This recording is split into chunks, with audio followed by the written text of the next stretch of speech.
This episode is brought to you by Santos Threads. Make sure to visit Santos-Threads for the latest and greatest in men's and women's Latino urban-inspired streetwear.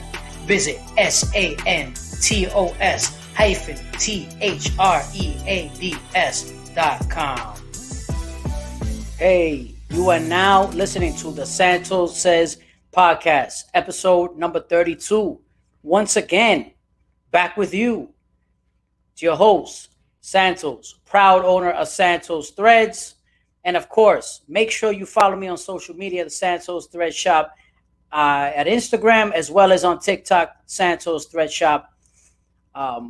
Welcoming everybody once again for episode 32 on this very cold time of the year, winter, here in New York City. Yours truly. I will be flying solo on this episode number 32. Oh, of course. We've been on iHeart as well. We're on iHeart now, people. If you're listening on to the audio version on Spotify, Stitcher, Amazon, iHeart, the whole thing, and the video version on YouTube. Away we go. So on this episode, I want to get into fashion. We're going to talk a little bit about fashion. It's been a little while since I've talked about style or fashion. On this episode, I want to talk about something that that's been burning me for a while. And no, I'm not going to talk about Crocs again. I'm still getting asked. People are still asking me about Crocs. You know where I stand on Crocs. It's not negotiable. We don't need to talk about Crocs. Okay? The end.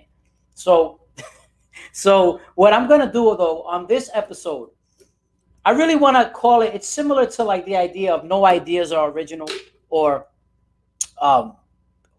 you know, my favorite rapper once said it. My favorite rapper Nas had a song called No Ideas Original. There's nothing new under the sun. It's never what you do, but how it's done. So that always resonated with me. I love that line. Great line. Great line. I mean, come on. That's from the Lost Tapes album, people. Go listen to that. So on this episode, I want to talk about the reemergence, which has been for a couple years, the reemergence of the 90s, and how I kind of feel like this era of style, as far as mainstream, what you're seeing on the hip-hop urban front, really nothing is original. I feel like this generation doesn't have anything of its own. It does have some things of its own. Let me rephrase that. Let me reiterate what I really mean. But what I'm saying is that I don't feel that this generation really, I feel like this is the generation, and I'm going to get into it. This is the generation that really kind of borrows from other generations. And I think we're going to look back on it years from now as really one of the eras of least, not to put down this era, obviously, but of the least bit of creativity, or not even creativity, the least bit of originality. And I really think that's a factor. That's true. And I will bring up points that will back up this argument. So let's start with one of the biggest eras that has influenced this era. Let's start with the 90s. See, obviously everything the past couple years has been 90s everything. You're talking about like from the wash of the jeans. You know, you're looking at these light wash jeans for men and women, high-waisted jeans. You're looking at, even in some circles, you're looking at the reemergence of tie-dye, which tie-dye did not originate in the 90s, obviously, which is what I'm going to get to. You know, all the reemergence of 90s style, especially in hip-hop.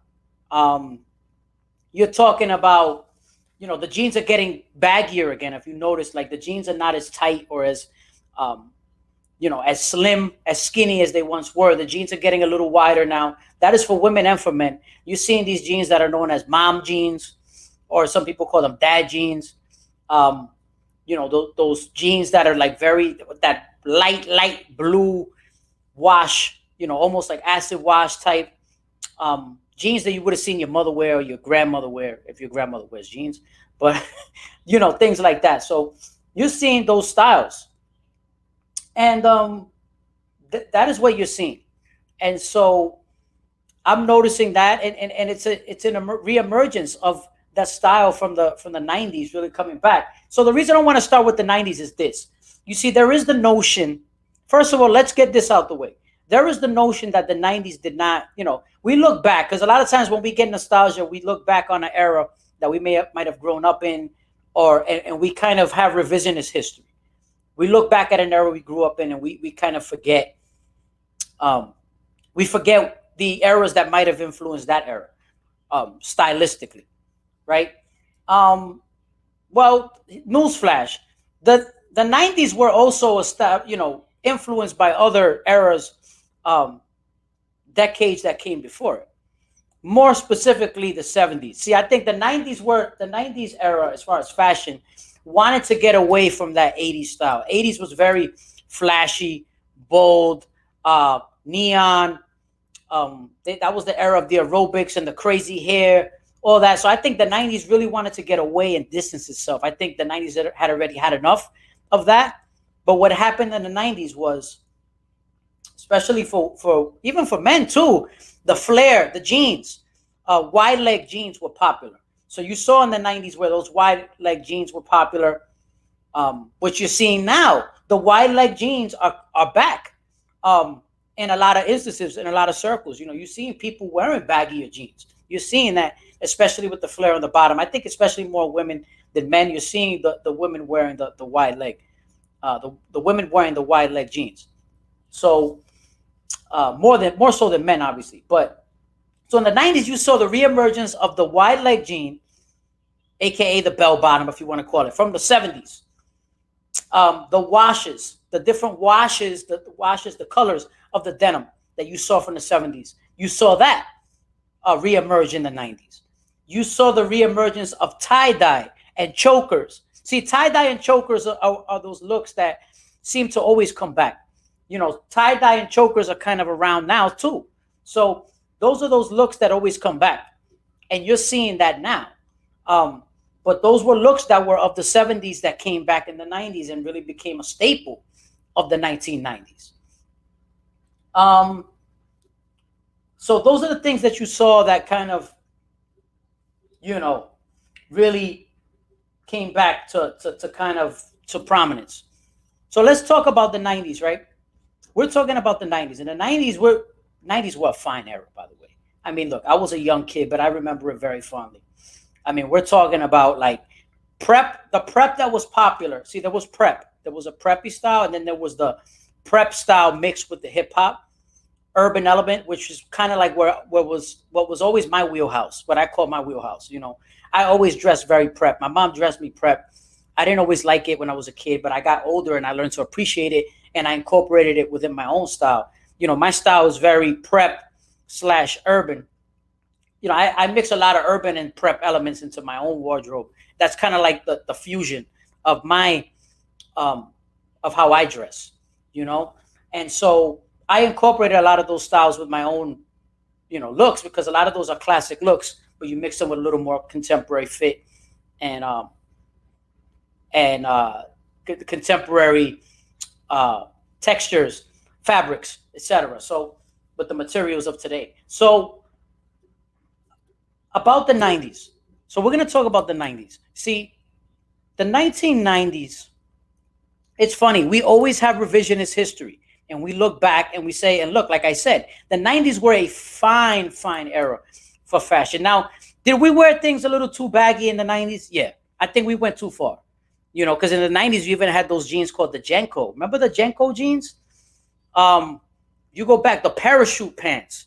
I mean, we're talking about like back at that time, there were plenty of rock groups that were kind of mixing rock alternative with hip hop.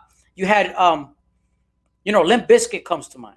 Limp Bizkit Fred Durst used to wear the red and white New York Yankee hat. I'm not even a Yankee fan, and I wanted to wear a red and white Yankee hat. But Fred Durst would walk around with the parachute pants. And the Jenkos or the parachute pants and the big oversized T-shirt or the hoodie with the red and white Yankee hat, and you're good to go. That was the look. And so you're seeing some of that come back now. So now let's get to now. Why do I say that this generation has nothing of its own? See, or no, rather, let's continue. Give me a second now. We're going to continue back to the '90s real quick.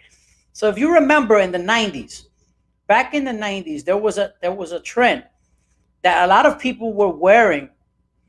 If you remember in hip hop, especially, a lot of people were wearing T-shirts. They would wear T-shirts. I would see this. You would wear T-shirts of your favorite artists, and they were still alive at that time. So you're talking about like people were wearing Aaliyah T-shirts. They were always black. They were black, and they had like the big, you know, what you're seeing that now. You're seeing the with the what is it, black with the big writing and the Aaliyah or Tupac. We wore them back then, and they were alive. That was on trend back then in the 90s. You've seen that come back to surface now. You're seeing people now, young people especially, wearing these what they call band tees, right? The band tees or artist tees, where they're wearing stuff. You know, you're seeing everything from Nirvana to, you know, Tupac, Aaliyah. I see Aaliyah a lot. Prince, you see a lot. It's a lot of artists that are deceased, especially. But you even see Wu-Tang, all those things. And so this is why I begged the argument. That's why I made the argument. And it's a question too. Does this era, this generation have anything that belongs to it? Honestly, does anything stylistically, fashion-wise, truly belong to this era?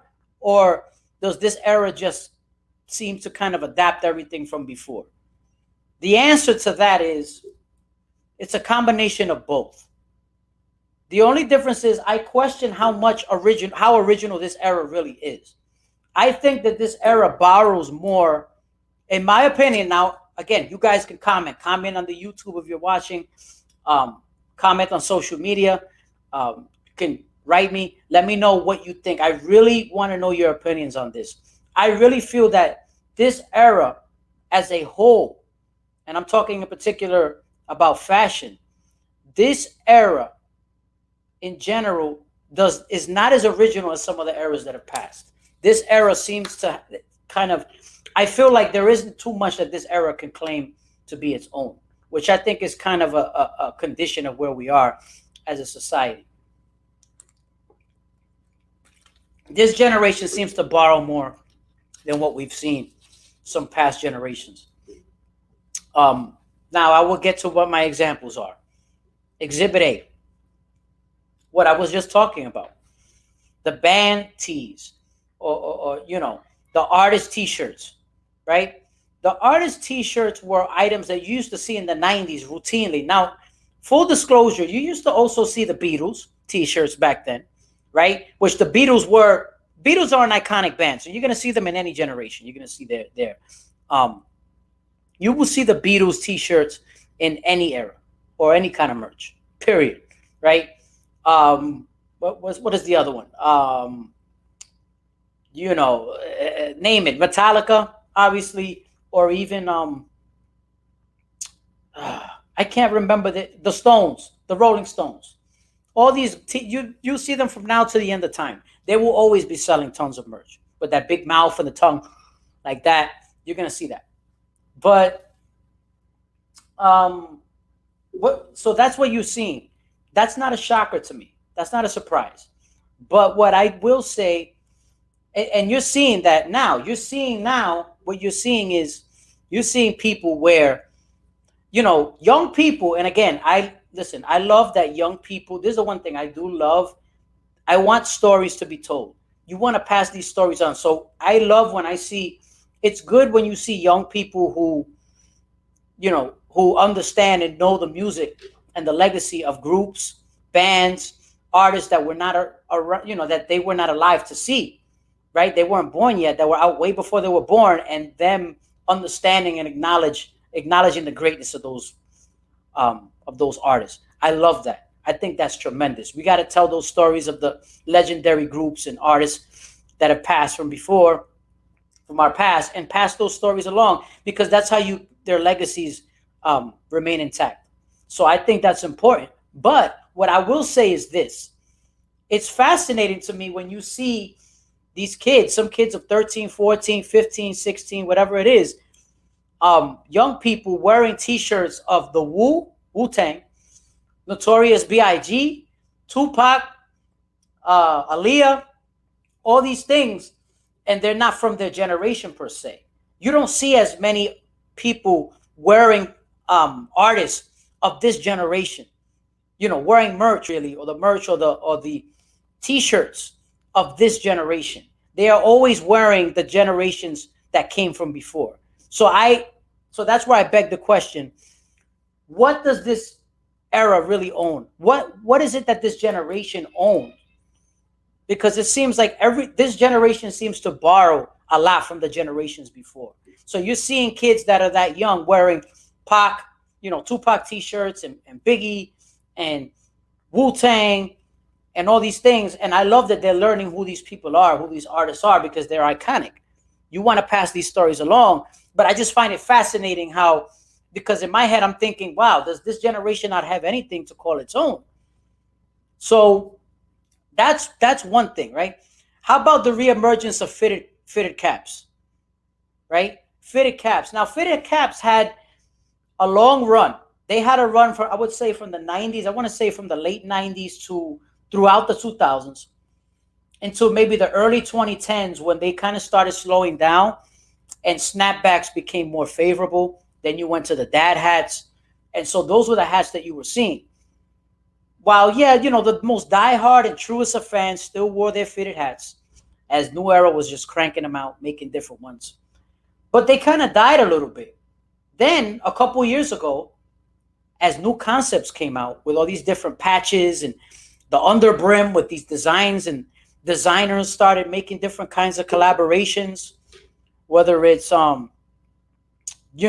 whether it's Fear of God, whether it's, all the other, you name it, whatever the brand may be, coming out with all these collaborations with New Era. And that helped and all these patches. And now you see fitted hats selling for like $50, $60, $75, $100, all kinds of prices now. Fitted hats are popular. So while these are not the same exact styles that you might have seen in the 90s, the premise still remains. The style remains. There's still, a Yankee hat was popular in the 90s. A Yankee hat is popular now. You understand? A Los Angeles Dodgers hat was popular in the 90s. A Los Angeles Dodgers hat is popular now. That has not changed. You might change the materials. You might change where they were made, where those hats are made now. They used to be made in USA, by the way. Now they made a lot of them in China or other countries. That's not here nor there. But obviously the prices have gone up significantly. But the fitted hat is still very much a staple. But it died for a while, but it came back. So the fitted hats are very much on trend. The fitted hats, after they were really on a downside for a while in popularity, they had disappeared for a while. Fitted hat is really enjoying a nice run once again at the forefront of especially in urban hip hop fashion. So the fitted hat came back. That's something that was popular in the 90s. That was something that really came from the 90s, the fitted hat, as far as in popularity. But a lot has happened since then. See, so what this era did, I will give this era credit. This era obviously took it and kind of remixed it, because you're seeing all these different versions of the fitted hat. But the fitted hat, by and large, was a popular staple that became popular in the 90s. So that's a 90s thing. So let's go to, all right. We're going to go to my favorite part that I want to talk about right now. See, I haven't talked about this particular topic in a while, or these items in a while, but I'm going to talk about it. I'm going to talk about sneakers. I have not talked about sneakers in a while on this podcast. I've as you guys know, I've interviewed different people. I've kind of taken the show in different directions. We talked to, entrepreneurs. We've spoken to artists, different types of people, influencers, so on and so forth. But I have not talked about sneakers in a while. I will talk right now about the sneaker aspect. The sneaker culture right now, in this era, in this generation. Ladies and gentlemen, the sneaker culture is not exempt from my opinion, from what I believe. The sneaker culture from today, while sneakers are more popular than they ever have been, sneakers are incredibly more difficult to get now because of the hype, because of the industry, because of the demand for sneakers right now. But here's what I'm going to get to. Here is the distinction. Ladies and gentlemen, the sneaker culture is also a copycat. Right now, they are also copycats of what has happened in the 90s. How is that possible, you may ask? Santos, are you out of your mind? How is that possible? Sneakers were not as popular in the 90s. You're right. They may not have been. Sneaker culture might not have been. But here's the difference. Here's the big difference. See, here's what I'm saying. Sneaker culture, as popular as it is, it's a multi-billion-dollar industry, right? Here's the deal. The styles. The styles that are popular are all from before. This generation has failed to innovate on the sneaker front. There are very few, now I'm saying very few because I'm going to get to the next example in a moment. There are very few sneaker styles from this era that have transcended a generation. Very few. You can name them.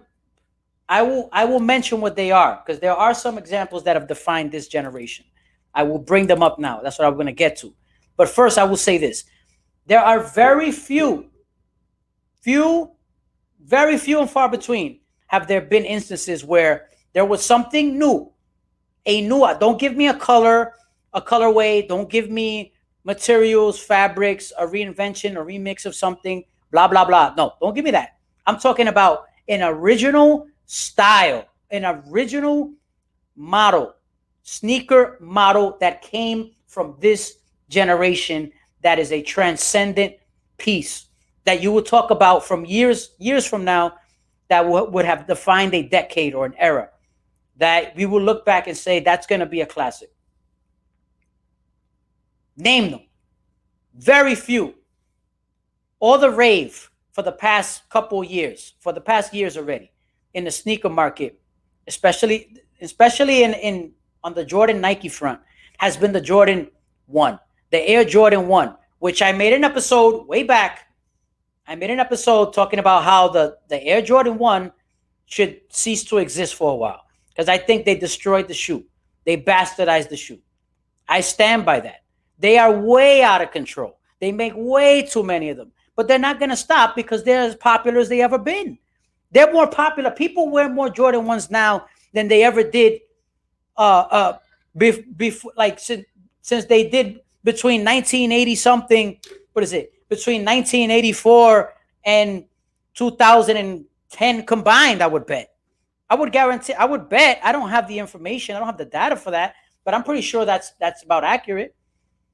The Jordan 1s, whether we're talking about the mids, we're talking about the high, we're talking about the low. It used to be recently it was just that the highs were hyped. Now they all got hyped. Now that was impossible to get. They raised the price on the high, on the Jordan, on the Jordan 1 high, and they're all hard to get. The mids, people used to say, "Oh, you can't wear mids, Jordan 1 mids. Oh, those things are ugly. Don't wear them. They have inferior materials." Not the case. People don't care. They still want to buy them. They all want to look like copycats. They all want to wear the same Jordan 1s, and you're seeing them. Everybody's wearing them.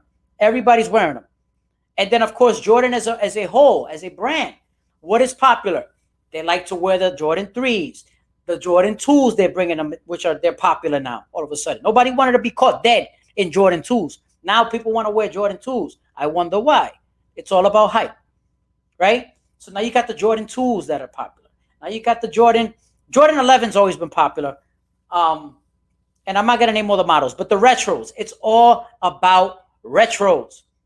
Retro, keyword retro. That means it came out before, okay? And they're going to keep banging out these shoes, bringing them out, and people are still going to rush to the store and buy them. Doesn't matter if they've come out with them 100 times.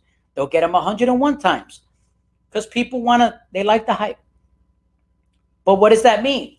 All these styles, all these shoe styles are not original. They all came from a previous era. They all did. Air Force Ones are very popular again. Those are classics, but those are not from this era. I mean, you know what I mean? They did not come out in this era. They're from the 80s. You understand? Originally, it became popular in the 90s and the 2000s. They're not from this era. That's another example of something that's not from this era. The Jordans, all the retros, they're all, Timberland boots. Timberland boots will always be in style. They're classics, but they're not from this era, right? They are of eras that came before. They were 90s popular in the 90s especially, but they've, transcended they transcended fashion, and they've lasted the test of time. So now here's what I'm going to say. Santos, how about what is, this era's got to have something, right? What has defined this era? I'm going to tell you what has defined this era. We're going to start with this. Since we're talking about sneakers, I'm going to mention what sneaker there is. And look, full disclosure, I am not a fan of Yeezys. I've never owned one single pair of Yeezys. I already spoiled it. The Adidas Yeezys. The 350 especially. The Adidas Yeezy 350. I have never owned one pair of Adidas Yeezys. I've never owned the Yeezys ever. None of them. I don't care. 700, 350, 750, blah, blah, blah, for this, the slide, the this, the that, the wave runner, the run this, the wavy run. No, I don't have any of them. I don't own any of them. Never have, never been interested. But here's the one thing I will give Kanye West and Adidas credit for. I will give them credit for this, in this regard. Because the Yeezy Ultra Boost, there are certain models, especially the 350, and I think there will be some others. I think maybe over time, the 750, or it's not 750, maybe the 750 or the 700. Those models will be classics. They will be viewed as classics years from now. Those sneakers have defined the era. They have defined the generation. They did something different. And as much as it, I'm not a big Kanye fan anymore. As much as it pains me to sometimes to give credit to Kanye West, I am a fair person and I'm objective. I will give credit to him where it's due. I will give credit to Kanye West and Adidas. They did the right thing. What they did with Yeezy, with the Yeezy line, outstanding. Okay, I don't like the shoe aesthetically. I don't believe in a lot of the things that he believes in, Kanye West, but I will be objective and say they created a classic.